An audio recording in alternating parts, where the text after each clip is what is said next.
last speaker today, before the panel discussion, Phil Cassey is over from the University of Adelaide. He's a member of the International Advisory Panel, and he's going to talk about new vertebrate pests. Please, come on. Welcome, Phil. Thank you.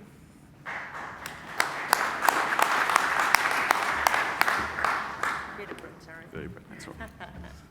This is the green button. The green button, okay. This is there. Yes.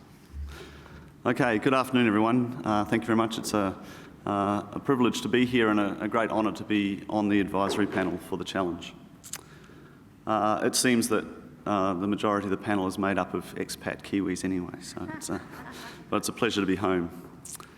So I'm going to start with a slide from a recent paper by Hanno Siebens and colleagues, which looked through time at the accumulation of first establishment dates for a range of species. And I've just chosen a couple of representatives here, and you can see that there's this, what they describe as this continuing accumulation for a lot of them. So for the insects and the invertebrates, there's certainly no sign of them plateauing off at all.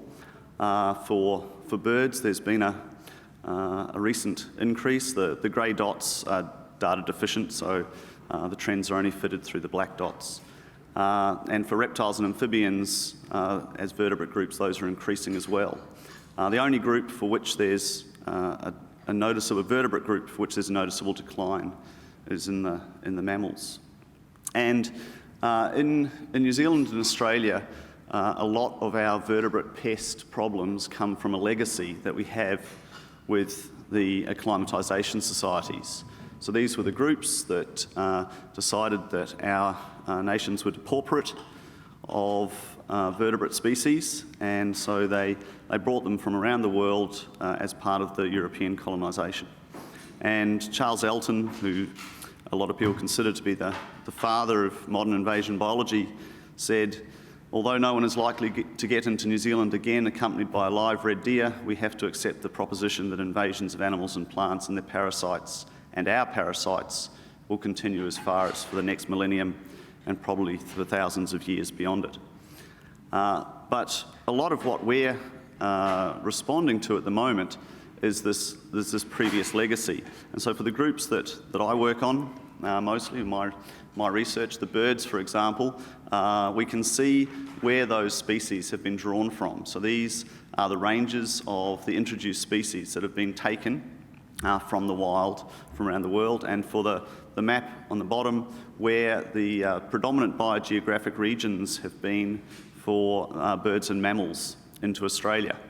And you can see by the size of the arrows, the proportional ranks of those introductions, and the coloration suggests where the most successful introductions have been.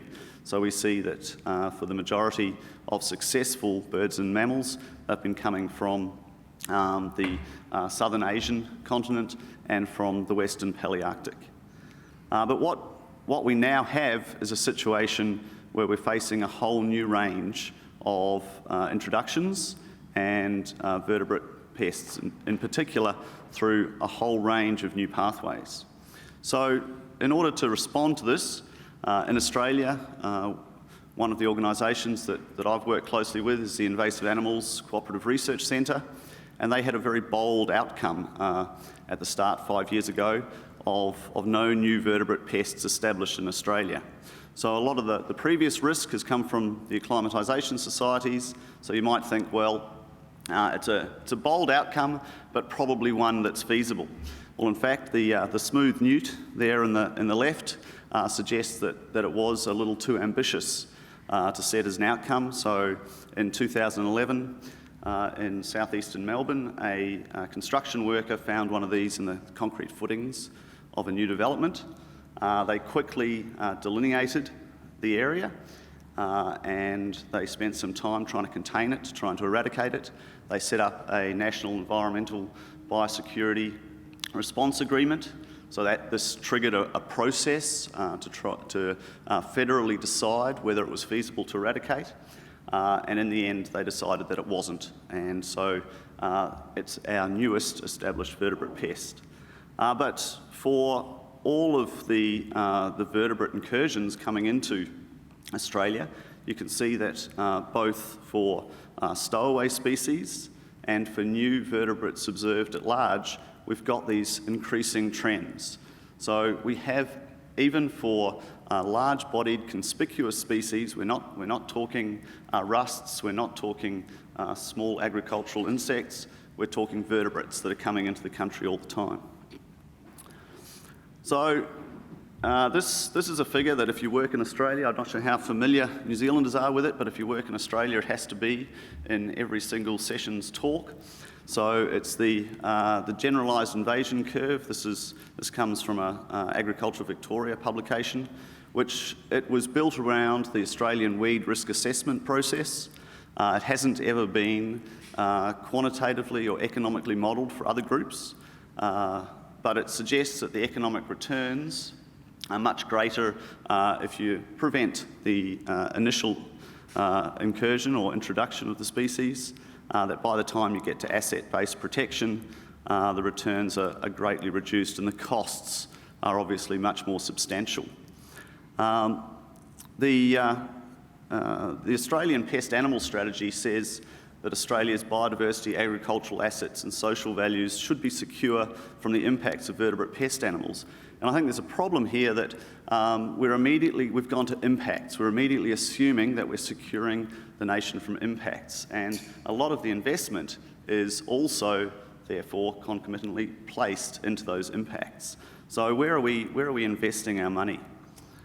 And so the cost of the 2-year studies that were conducted to declare that the eradication of the newt was unfeasible were around about $350,000. But the annual cost of established vertebrate pests to Australia is substantially higher. So it's estimated in the many hundreds of millions of dollars, and this is just in agricultural losses. Once you include environmental costs, social costs, management and research costs, it's obviously substantially greater.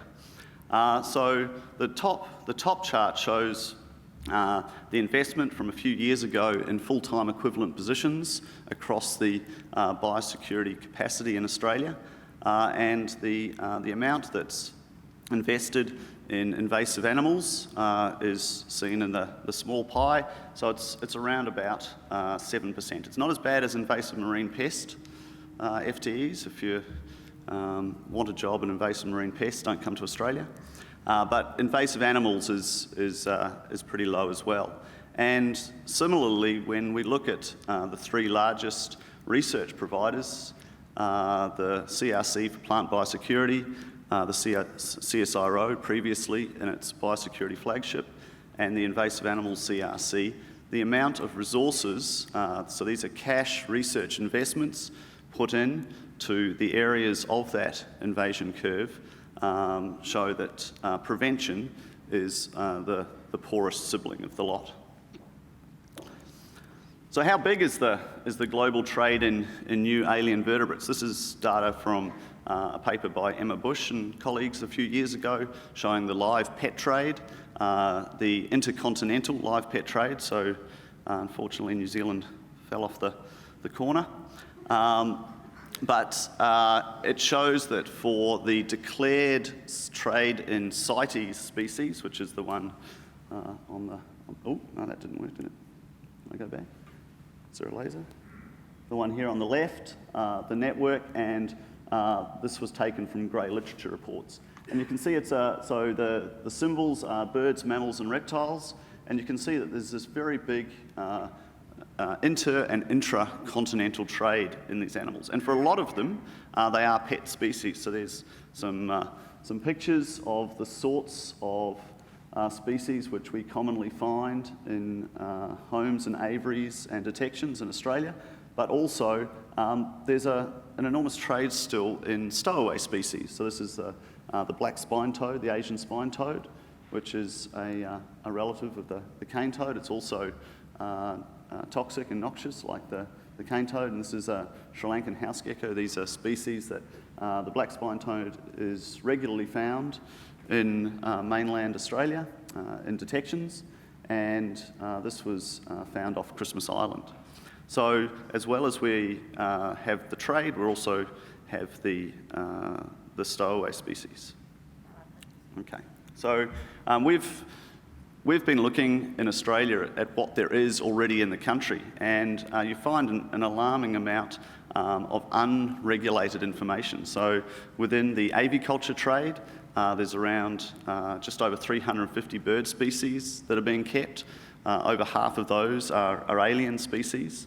And there's this interesting trend that, as you might expect, so we don't have any data, we have very poor data across these groups on their abundance, but for the one group which we do have good data, which is the finches, we find that there's a strong relationship between their price and a negative relationship between their value and the size of the collections that are kept. And if we use price as a proxy, we find that we're able to assess the types of species that people like to keep. And similarly, we've been looking at the reptile trade, which I'll come back to. So how do species go from being pets to becoming pests? Well, mostly they outgrow their owners. There's a huge trade in Nearctic turtles, which we've looked at. So there's around 47 species of North American turtles that are freshwater turtles that are traded. The most famous is probably the red-eared slider, which became very popular around the time of the Teenage Mutant Ninja Turtles first appearing on the scene, and has been exported from the Americas in millions and millions of individuals. And these have established populations all around the world. And the link to these establishments is the more often they're traded, the more number that they're traded in, the more likely they are to establish every time. And we also see that with the cage bird trades. This is a study we did in Taiwan, where the numbers of birds introduced were significantly related to both their value, so the cheaper birds, more likely to be introduced, and independently, the birds that are held in larger numbers are always more likely to be found in the wild. But in Australia, with the species we have, one of the things we find is that we have very leaky aviaries. I'm not sure what your aviaries are like in New Zealand, but in Australia they leak a lot, much more than has been previously reported to the biosecurity agencies. So we looked at pet rehoming websites, lost and found websites, and we found for a number of groups that the information that was available through these sites was more than an order of magnitude than was being reported to the biosecurity agencies. So for 10 years, we found over 5,000 escapes of 91 species. Most of these are reported around the metropolitan areas, whether that's because the NBN is so bad in Australia or because they're actually being kept there, we don't know. The vast majority of incidents were parrots, but over half the species that were being found released were alien species. And one of these is the rose-ringed parakeet, which is an agricultural pest throughout the world, both its native and its exotic range. It is being reported to escape. Oh, sorry, did that again. It's the big green button. It's being reported to escape. This may be that it's escaping more, or it just may be that the generation that keeps these birds has actually taken a while to get to social media and the internet. But certainly thousands of them, of these detections have been reported.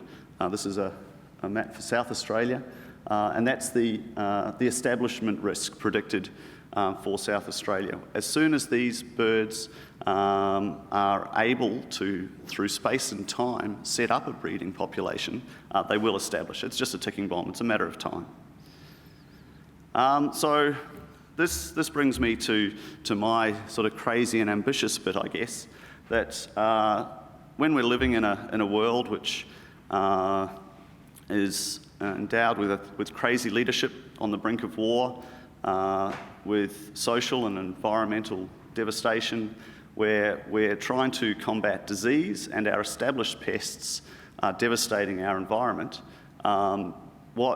should we still care about the vertebrate pets? And my suggestion is that we actually still should. These are the numbers for the last 10 years of interceptions of just the top 15 reptile species. Victoria, which keeps extremely good records, is the winner. But of these species, their interceptions are increasing, and there's a group of them that their incidence against the number of animals is actually biased. So these red dots suggest that they are occurring in propagules that are likely to be capable of establishing. And we're talking snakes, geckos, iguanas, turtles. There's a lot of new species out there that are not being talked about. Okay, great. Thank you very much. Perfect.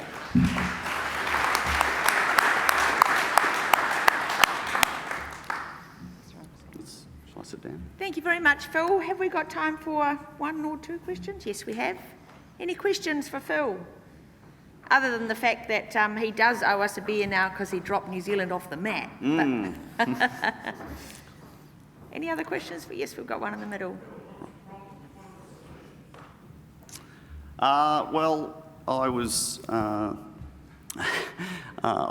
particularly encouraged by the previous talk. I mean, we need to engage research much more. So the kinds of data that we've been able to produce through our projects with the CRC has been completely novel, and we're now looking at ways of trying to integrate that better into the government and public knowledge. So I raced over it, but there was a infographic that we made there to try and present our research. I mean, as researchers, if we're going to engage with biosecurity, then we have to be better at communicating our information and improving our systems as well. So I wasn't trying to just talk about problems.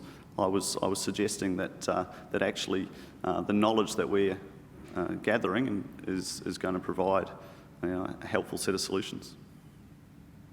But investing more in the animal and incursion space, I think, is important. We have to look at that prevention area. We have to show that that's where the value is.